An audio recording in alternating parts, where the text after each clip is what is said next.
On pense souvent à l'école, n'est-ce pas? Aux programmes, aux méthodes d'enseignement. Mais et si on allait voir plus loin? Vraiment à la base de tout, aux questions fondamentales qui soutiennent tout le système. C'est exactement ça la philosophie d'éducation. Et c'est ce qu'on va explorer ensemble. Alors, la toute première question, elle a l'air super simple, c'est pourquoi? Pourquoi est-ce qu'on éduque? D'où vient cette impulsion, presque cette obsession qu'on a en tant qu'être humain de vouloir transmettre, de former la génération qui suit? Et juste derrière, attention, il y a une deuxième question. La différence, c'est juste un petit mot, mais ça change tout. Pourquoi éduquer?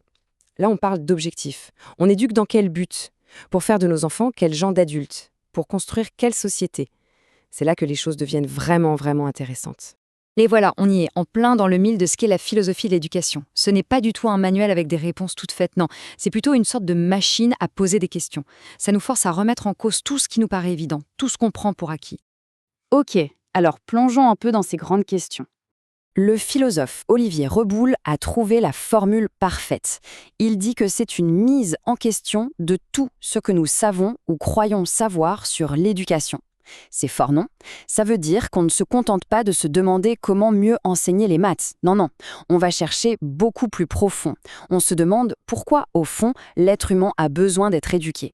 Et ça nous ramène directement à la question du pourquoi. Si on éduque, c'est bien pour obtenir un résultat. Et l'une des réponses les plus fondamentales qui traversent les siècles, c'est celle-ci, former un citoyen. Ce qui est incroyable quand on y pense, c'est que n'importe quel système éducatif, peu importe le pays, c'est en fait un miroir. Le miroir de la société qu'on veut construire. C'est une déclaration sur ce qu'une nation pense d'elle-même et surtout de son avenir. C'est un peu l'ADN de ses ambitions. Pour que ce soit bien concret, prenons un exemple, celui du Burkina Faso. Là-bas, la mission de l'école n'est pas floue du tout, elle est écrite noir sur blanc dans la loi. L'objectif, c'est de faire du jeune Burkinabé un citoyen responsable, producteur et créatif. Voilà, c'est direct, c'est puissant et ça donne une direction claire à tout le système. Et derrière cette phrase, ce n'est pas juste des mots, c'est tout un projet. Regardez un peu les valeurs qu'on veut transmettre. L'esprit citoyen, le sens de la démocratie, la solidarité, l'intégrité. On est loin de parler juste de table de multiplication, là. C'est la preuve ultime que l'école, ce n'est jamais neutre. C'est une véritable fabrique de citoyens. Bon, c'est une vision super ambitieuse. Mais la grande question, c'est comment on passe de la théorie à la pratique. Comment on met ça en place concrètement?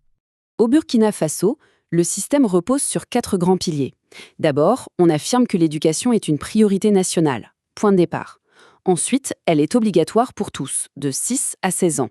Troisième pilier, la gratuité de l'école publique. Et enfin, quatrièmement, cette école est laïque. En théorie, le cadre est posé pour que ça marche. Mais, on le sait bien, entre les grands principes écrits sur le papier et la réalité de tous les jours, il y a souvent un monde. Et c'est là, sur le terrain, qu'on rencontre les vrais problèmes. Parce que transformer un idéal en réalité, c'est un véritable parcours du combattant. Partout dans le monde. Et les obstacles peuvent être tellement grands qu'ils risquent de vider la philosophie de départ de tout son sens. Le système burkinabé n'y échappe pas. Il fait face à des défis énormes. Par exemple, beaucoup trop d'élèves ne finissent même pas le primaire. On voit aussi des inégalités très fortes, que ce soit entre les filles et les garçons ou entre la ville et la campagne. Ajoutez à ça le problème du redoublement, les abandons scolaires et des écoles qui ne sont pas toujours en bon état, ça fait beaucoup. Et tout ça, bien sûr, ça a un coût humain, un coût social, c'est évident. Mais ce qu'on oublie parfois, c'est que ça a aussi un coût financier. Et il est juste gigantesque. Tenez-vous bien, parce que le chiffre est dingue. À cause de tous ces redoublements et de ces abandons, former un élève qui arrive au bout du primaire, ça coûte 2 fois plus cher que ce que ça devrait. Vous imaginez? Le double! C'est un gaspillage énorme de ressources qui pénalise tout le système. Et c'est important de se le rappeler.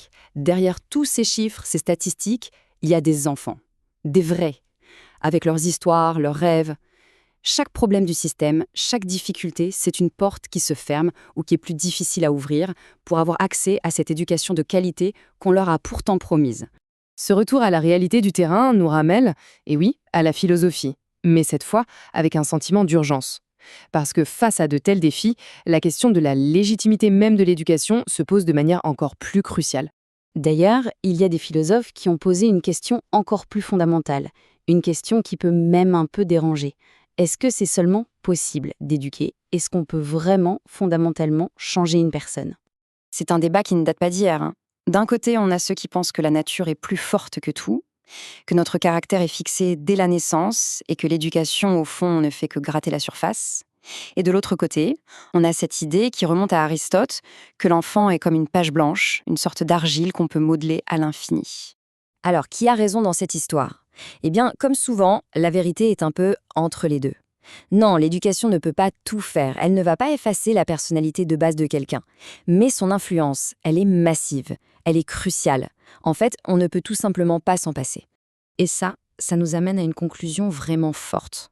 Intervenir pour éduquer un enfant, ce n'est pas une option.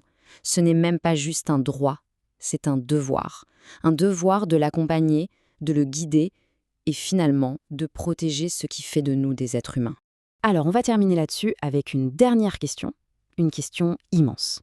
Si éduquer est un devoir, celui ou celle qui éduque le fait au nom de qui? Au nom de sa société, avec ses règles, ses attentes précises, ou au nom de quelque chose de bien plus grand, au nom de l'humanité tout entière? C'est une sacrée question, et elle reste ouverte.